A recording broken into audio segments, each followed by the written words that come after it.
एक ब्राह्मण, एक शुक्ला जी जो है वो उसका गाय का बलात्कार करता है कानपुर में, और एक तरफ अगर कोई मुस्लिम भाई गाय की पूंछ हाथ में पकड़ ले तो उसके साथ में लिंचिंग कर दी जाती है। लेकिन इन्हीं का आदमी गाय का बलात्कार करता है, एक आदमी टूट तक नहीं करता। क्यों? क्योंकि इनका आदमी कुछ भी कर दे, 100 खून माफे, और दूसरा SC ST OBC समाज का आदमी कोई कुछ कर दे उसके साथ लिंचिंग कर दी जाएगी, उसे मार दिया जाएगा। तो गाय भी कहां सुरक्षित है?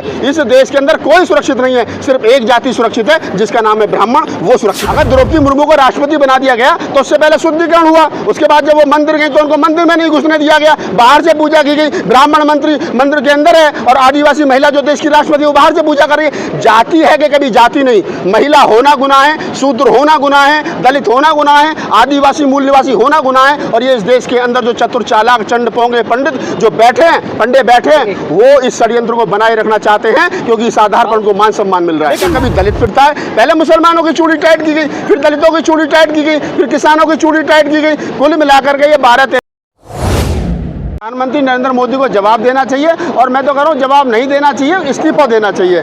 जिस देश के अंदर महिलाओं को नंगा करके रोड पर घुमाया जाता हो, देश की आधी आबादी को अपमानित किया जाता हो, संविधान की को धज्जी कर दिया जाता हो, मनुस्मृति को लागू किया जाता हो, और देश का प्रधानमंत्री मुंह में दही जमा करके बैठा रहता हो, तो ऐसे प्रधानमंत्री को तुरंत तत्काल प्रभाव से इस्तीफा देना चाहिए। और जो विपक्ष की भूमिका में पार्टी है उनकी जिम्मेदारी बन जाती है कि वो विपक्ष जो है वो अपनी महत्वपूर्ण जिम्मेदारी निभाते हुए सरकार को इस मुद्दे पर घेरे। सर, क्या कहा जा रहा है कि पुरानी वीडियो है, विपक्ष इसको वायरल कर रहा है, विपक्ष पे तो यह आरोप लगाए जा रहे हैं। नहीं, अगर ये कह रहे हैं कि वीडियो पुराना है तो कब का पुराना है? महिलाएं हैं, मणिपुर की हैं, रोड पर उनके साथ शोषण अत्याचार हो रहा है। जिस प्रकार से जल्लाद नोचते हैं, इस प्रकार बहन बेटियों को नोचा जा रहा है और उनका वीडियो बना करके वायरल किया जा रहा है। ये लोग साबित क्या करना चाहते हैं? कभी दलितों को क्या नाम है थूक कर चटवाया जाता है, कभी यादव को थूक करके चटवाया जाता है, कभी वीडियो बना करके वायरल किया जाता है, कभी बहन बेटी को छेड़ करके वीडियो बना करके वायरल किया जाता है। एक देश के 80-85% SC ST OBC माइनॉरिटी आधी आबादी महिलाओं को अपमानित किया जाता है, उनको क्या नाम है कहीं ना कहीं उनका वीडियो बना करके ये बताया जाता है, उनको खौफ पैदा किया जाता है सोसाइटी के अंदर। तो ये लोग चाहते क्या है? मुट्ठी भर लोग, और सरकार मुंह में दही जमा करके बैठी है। शर्म नहीं आती इन लोगों को? मर जाना चाहिए ऐसे लोगों को जो संवैधानिक पद पर बैठे। तत्काल प्रभाव से इस्तीफा देना चाहिए इन लोगों को। कांग्रेस से सवाल पूछ रहा है इस पूरे मामले पर। मैं कांग्रेस से सवाल क्यों पूछ रहा हूँ? कांग्रेस कौन है भाई? कांग्रेस कौन है? राहुल गांधी कौन है? क्या नाम है सोनिया गांधी कौन है? मनमोहन सिंह किसी संवैधानिक पद पर है? अरे अपनी पार्टी चला रहे हैं, विपक्षी भूमिका निभा रहे हैं, वो भी ईमानदारी से अगर वो नहीं कर पा रहे तो उनसे सवाल पूछना चाहिए। लेकिन मैं कह रहा हूं कि बीजेपी की सरकार मणिपुर में है, देश में बीजेपी की सरकार है, 56 इंच का सीना प्रधानमंत्री जी का, और उस 56 इंच के सीना के सामने जिनको कहा जाता ना झुकेंगे ना रुकेंगे, आज उनके सामने बहन बेटियों को निर्वस्त्र किया जाता हो, रोड पर घुमाया जाता हो, और ST समाज की महिलाएं, अनुसूचित जनजाति आदिवासी समाज की महिलाएं, उनको अपमानित किया जाता हो, और देश में उत्तर भारत में धर्म की अफीम पिला करके राज करने की कोशिश की जा रही हो। ये ज्यादा दिन चलने वाला नहीं है। इस देश के क्या दुखी है प्रधानमंत्री? दुखी होने से क्या हो रहा है? मुख्यमंत्री उनका है, करें ना बर्खास्त, क्यों नहीं राष्ट्रपति शासन लगाते हो? वहाँ राष्ट्रपति शासन लगाना चाहिए ना। ये कह देने से कि मैं बहुत दुखी हूँ, मेरे दलित भाइयों को मत मारो, मुझे मार लो, ये ड्रामा बहुत लंबे समय से चल रहा है, आगे नहीं चलेगा। अब इस देश का कभी दलित फिरता है, पहले मुसलमानों की चूड़ी टाइट की गई, फिर दलितों की चूड़ी टाइट की गई, फिर किसानों की चूड़ी टाइट की गई। कुल मिलाकर के ये 12-13% लोग जो हैं ये वारी वारी से सबकी चूड़ी टाइट कर रहे हैं। अब मैं सब लोगों से कहता हूँ भाई इकट्ठे हो जाओ, आपके इनकी चूड़ी टाइट कर दो। बयान भी आया कि उन महिलाओं को रेप करने के लिए महिलाओं ने ही उकसाया था पुरुषों को, तो एक समाज के तौर पे इस घटना को कैसे देखते हैं आप? देखिए, मैं ये कह रहा हूँ वो किसने उकसाया था किसके नहीं उकसाया था, ये जांच का विषय है। सरकार जांच करे, दूध का दूध पानी का पानी करे, लेकिन ये बात तय है कि जो हुआ वो शर्मनाक है, वो नहीं होना चाहिए था, वो मानवता के नाम पर कलंक है। हम अपने आप को आज इंसान कहने में, मानव कहने में, हम इस भारत के नागरिक हैं। जिस भारत में महिला को नंगा करके घुमाया जाता था, आज हम ये कहने में, हम जाकर के कहते हैं विदेशों में हम बुद्ध की धरती से आए, हम इसकी धरती से आए, उसकी धरती से आए, क्या जाकर के कहेंगे विदेशों में हम उस धरती से आए जब महिला को नंगा करके घुमाया जाता है? क्या जाकर के कहेंगे कि महिला को रोड पर नंगा करके उन्हें नोचा जाता है, उनके साथ में बदतमीजी की जाती है, और हमारा प्रधानमंत्री मुंह में दही जमा करके बैठा रहता है? तो ये शर्मनाक है। लेकिन नागपाल जी, दुर्गा पूजा में मिट्टी की महिला को साड़ी पहनाई जाती है, 9 दिन पूजा की जाती है, उसी ये जो ढोंग है ना पूजा वाला, सबसे पहले ये बंद होना चाहिए।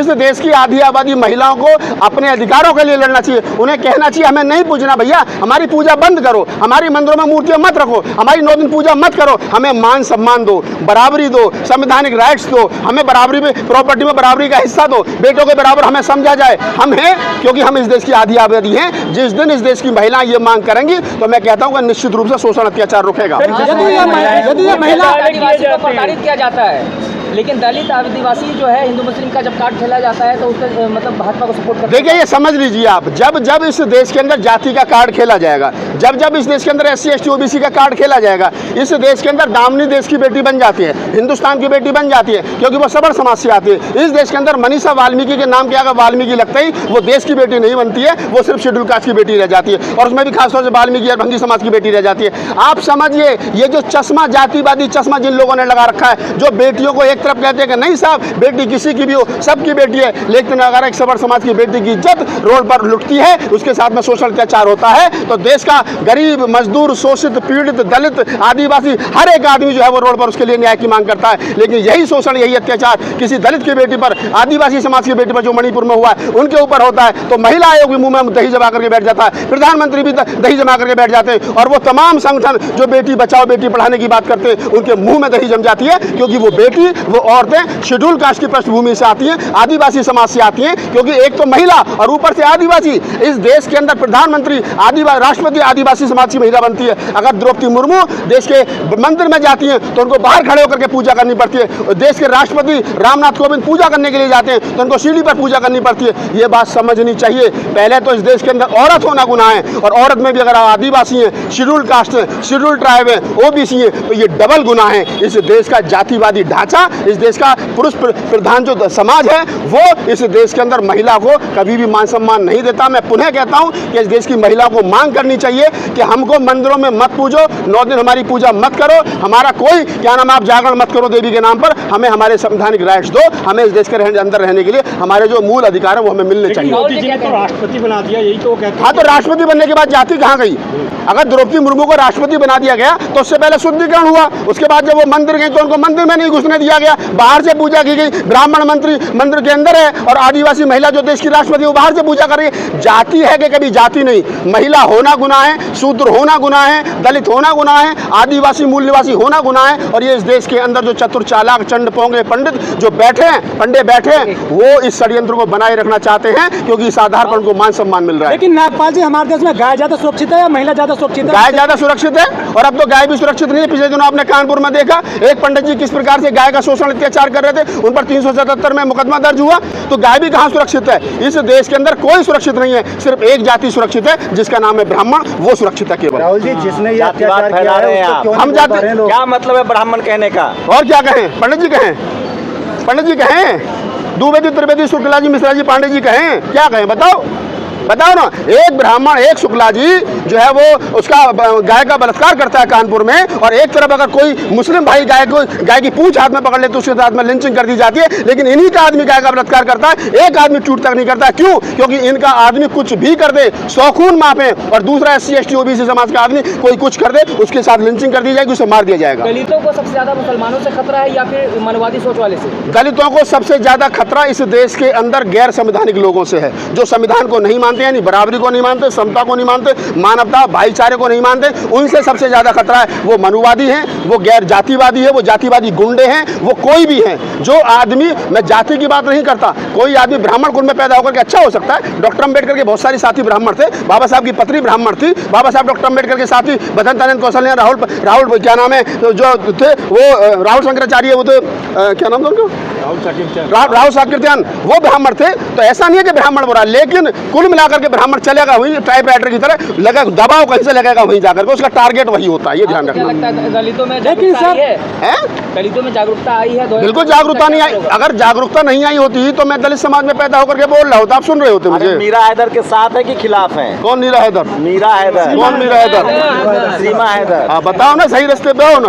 अब ये सीमा हैदर की बात कर रहे हैं। अब ये भी शंभू भाई भी कभी कभी ऐसे सवाल कर लेते हैं, हमारे सीनियर साथी में वरिष्ठ पत्रकार हैं, हमारे समाज के रवीश कुमार इनको कहा जाता है। अब ये सीमा हैदर पे आ गए। मैं बड़ा कंफ्यूज हूँ। इस देश के अंदर एक मौर्य समाज की बेटी वो एसडीएम बन जाती है और वो अपने पति को तलाक देने के लिए कहती है, तो उसका पति रो रो करके आलोक मौर्य कहता साहब मेरे साथ बहुत बुरा हुआ, तो सारा समाज कहता साहब ये सीमा ये ज्ञान में जो है ये ज्योति मौर्य बहुत खराब है, ये सब तो निकम्मी है, तो पद चरण उसे गाली देते हैं। लेकिन लेकिन लेकिन लेकिन एक सीमा हैदर जो है, एक सीमा हैदर विदेश से आकर के, पाकिस्तान से आकर के यहाँ शादी कर लेती है, अपने पति को धोखा दे करके आ जाती है, 4 बच्चों को ले आती है, वो बहुत बढ़िया। क्यों भाई, मतलब ये अजीब सिस्टम है यार। जो देश की नहीं हुई, पति की नहीं हुई, बच्चों की नहीं हुई, अपने अपने अपने अपने कल्चर की नहीं हुई, अपने धर्म की नहीं हुई, अपने मजहब की नहीं, वो एक्सेप्ट है। लेकिन इसी देश की बेटी अगर अपनी मर्जी से पति छोड़ करके दूसरा पति कर लेती है जो उसका संवैधानिक राइट्स है, तो कहते हैं साहब ये बच्चा रहने। तो ये जो जाति, ये जो धर्म का चश्मा है ना, ये जो पाकिस्तानी भाभी का ट्रेंड चल रहा है, और ये जो मेन स्ट्रीम मीडिया मजे ले रहा है चटकारे ले लेकर के, समझ लो अगला नंबर आना सबका है। चाहे सीमा भाभी हो या जीत ज्योति मौर्य, चश्मा एक रखा करो, बदला मत करो शंभू भाई। भारत की भी चली गई है एक पाकिस्तान। हाँ, भारत की भी चली गई, उस पर कोई नहीं बोलेगा। धन्यवाद। अगर आप हमारे चैनल को सब्सक्राइब नहीं किया तो पहले सब्सक्राइब कर लें और बेल आइकन दबाना ना भूलें। लाइक, कमेंट और शेयर जरूर करें।